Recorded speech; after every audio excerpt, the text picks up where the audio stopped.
नमस्कार, मैं हूं मृत्युंजय कुमार झा और अगले आधे घंटे तक आपके सवालों का सबसे बड़ा मंच तैयार है। हम सवाल जवाब का सिलसिला शुरू करें, लेकिन उससे पहले बात कर लेते हैं एक महत्वपूर्ण खबर की। और खबर यह है कि कृषि मंत्री नरेंद्र सिंह तोमर ने प्रेस कॉन्फ्रेंस कर किसानों को नए कृषि कानून की खूबियां समझाने की कोशिश की है। कृषि मंत्री ने कहा कि नए कानूनों को लेकर किसानों की जो भी शिकायतें हैं, सरकार उन्हें दूर करने के लिए तैयार है। उन्होंने कहा कि सरकार का कोई ईगो नहीं है और हम किसानों की आपत्तियों को सुनने के लिए तैयार हैं। नरेंद्र सिंह तोमर ने किसानों की कुछ मांगों को स्वीकार करने की बात कही। उन्होंने कहा कि पैन कार्ड से खरीदारी करने पर सरकार विचार करेगी। निजी मंडियों का रजिस्ट्रेशन राज्य सरकारें कर सकेंगी।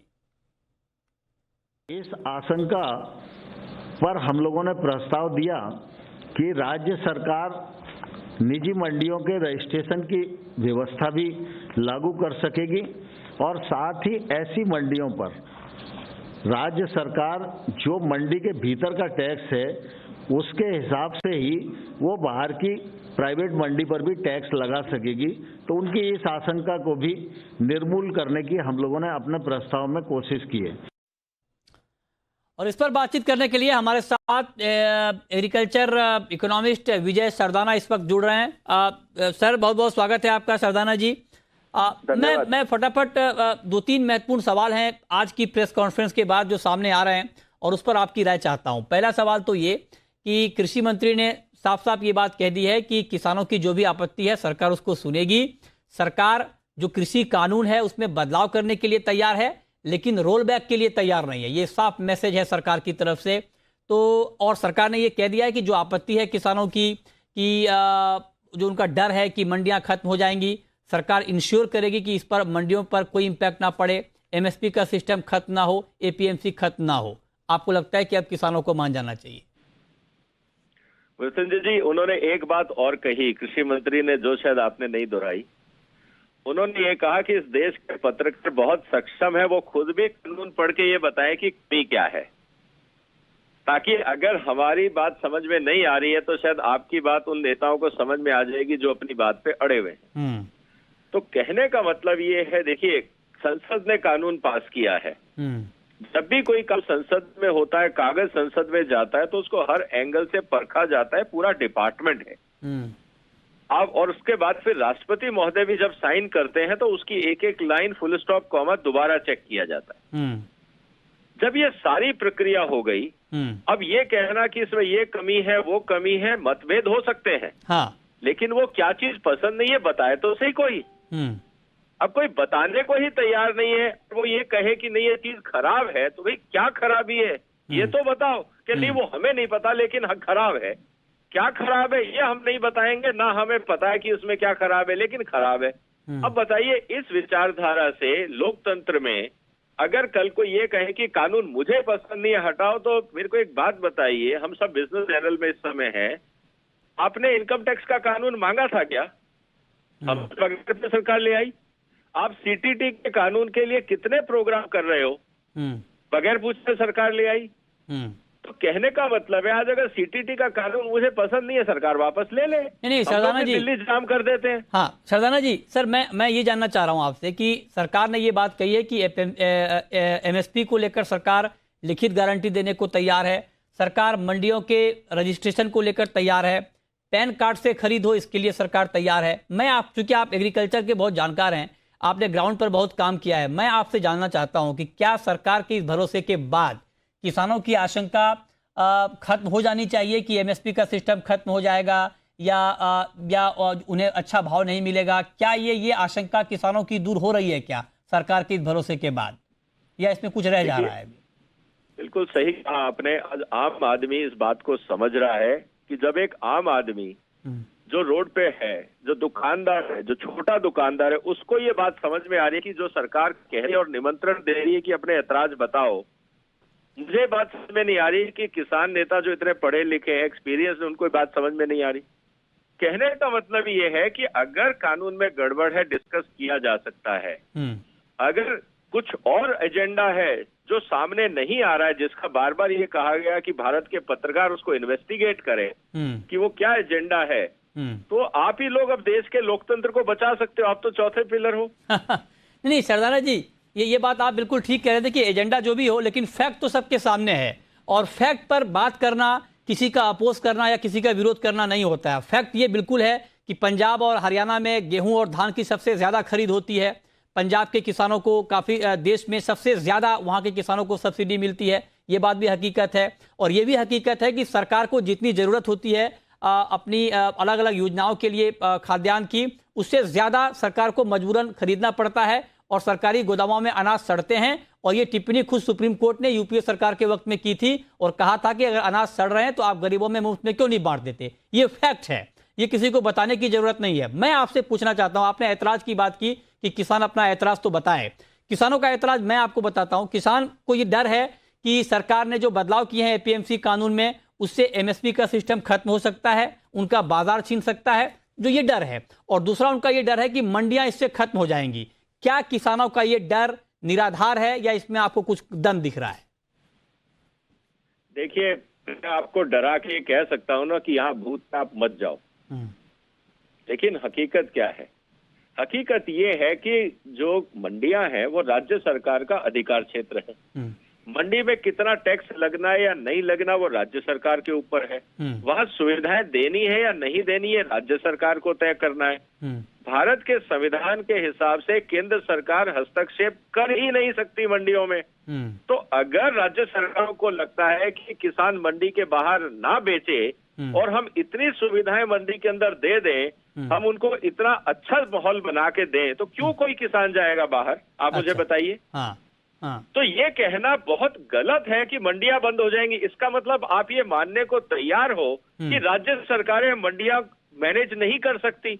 आप ये कहने को तैयार है कि आपकी मंडियां इतनी खराब है कि किसान छोड़ के भाग जाएगा। ये बात ठीक है। आप ये कहना चाहते हो कि आपकी मंडियों में इतना गड़बड़ होता है कि किसान परेशान है और वो अल्टरनेट ढूंढने की कोशिश कर रहा है। एग्जैक्टली।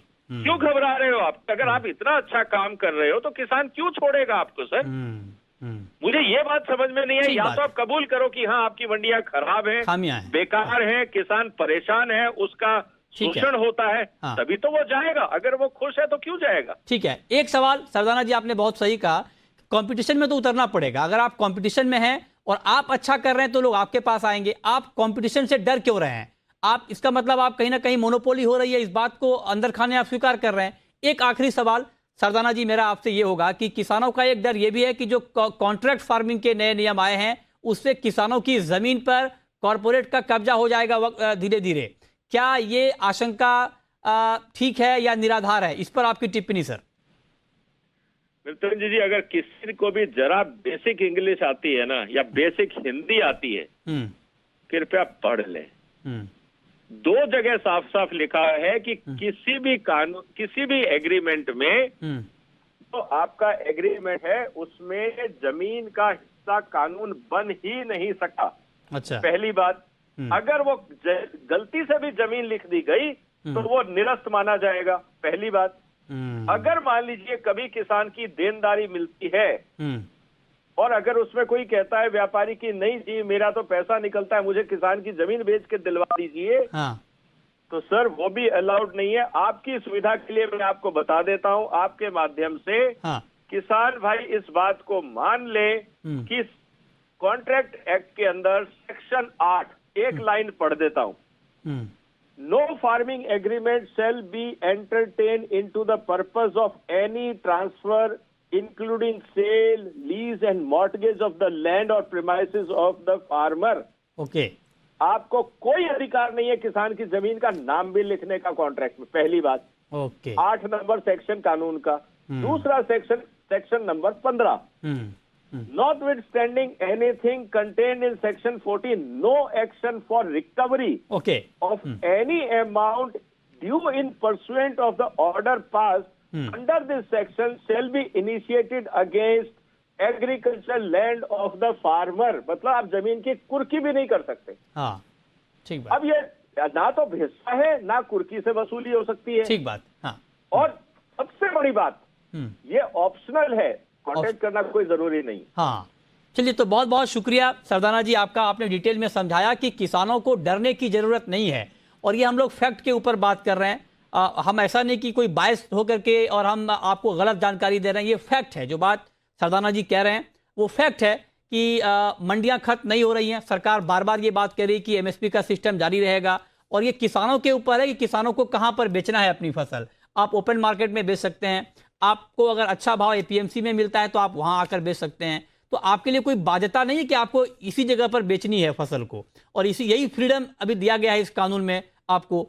तो इसको लेकर बहुत डरने की जरूरत नहीं है। कॉन्ट्रैक्ट फार्मिंग को सरदाना जी ने बहुत ही डिटेल में समझाया कि किसी भी सूरत में किसानों की जमीन पर कब्जा नहीं हो पाएगा, किसानों की अपनी मर्जी से वो कॉन्ट्रैक्ट कर पाएंगे और किसानों की पूरी बात उसमें रहेगी। बहुत शुक्रिया आपका।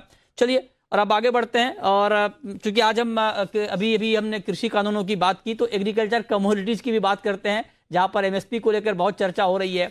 वायदा बाजार में आज लंबे समय के बाद एग्री कमोडिटी की कीमतों में थोड़ी बहुत रौनक लौटी है, और इस पर बातचीत करने के लिए हमारे साथ दो एक्सपर्ट हैं। पुखराज चोपड़ा हैं, जाने माने एग्री एक्सपर्ट हैं, फंडामेंटल की अच्छी पकड़ रखते हैं, और साथ ही अमित खरे हैं, जीसीएल के टेक्निकल एक्सपर्ट हैं। आप दोनों का बहुत बहुत स्वागत है। पुखराज जी और अमित जी, आप दोनों से पिछली बार जब बात हुई थी, इसलिए आज हमने आप दोनों को एक बार फिर से जोड़ा है, क्योंकि आप दोनों ने उस दिन ये बात कही थी कि जो गिरावट है वो ठीक नहीं है, वो फंडामेंटल के खिलाफ है, और कहीं ना कहीं आने वाले वक्त में तेजी आएगी। आज आप लोगों की बात को मार्केट ने माना है, तो पुखराज जी, क्या उम्मीद की जाए कि अब हरियाली आगे और बढ़ेगी एग्री मार्केट की? देखिए मृत्युंजय जी, फंडामेंटल तो यही बोलता है कि हरियाली बढ़नी चाहिए और हरियाली कायम रहनी चाहिए। ये जो बाजार सोमवार को घटा था, मंगलवार को भी घटा था, सारे आइटम एक साथ घटे, मंगलवार को भी सारे आइटम एक साथ घटे, ठीक। और आज सारे आइटम, सारी कॉमोडिटी एक साथ बड़ी हरे निशान पे काम कर रही थी, कहीं लाल निशान नहीं था। हाँ। तो ये जो मैंने उस दिन कहा, कहीं न कहीं से ऑपरेटिंग होती है। निश्चित रूप से मृत्युंजय जी, यदि ऑपरेटिंग नहीं हो तो हर चीज एक ही दिन में मंदी और हर चीज एक ही दिन में तेज हो नहीं सकती किसी भी सूरत में। तो ये कहीं ना कहीं ऑपरेटिंग हो रही है। पर फंडामेंटल जहां तक बात करें मृत्युंजय जी, हम अपने दर्शकों को बताएं तो ये बता सकते हैं कि फंडामेंटली कमजोरी किसी भी जिन्स में नहीं है, कोई भी वस्तु कमजोरी की जैसी नहीं है, क्योंकि इधर तो कोरोना का मैटर ठीक हो रहा है। हाँ। दूसरी तरफ गम की डिमांड भी सुधार हुई है। अच्छा। और ये लगातार पिछले 6 दिनों से सुधार पर है, पर असर आज आया है। ओके।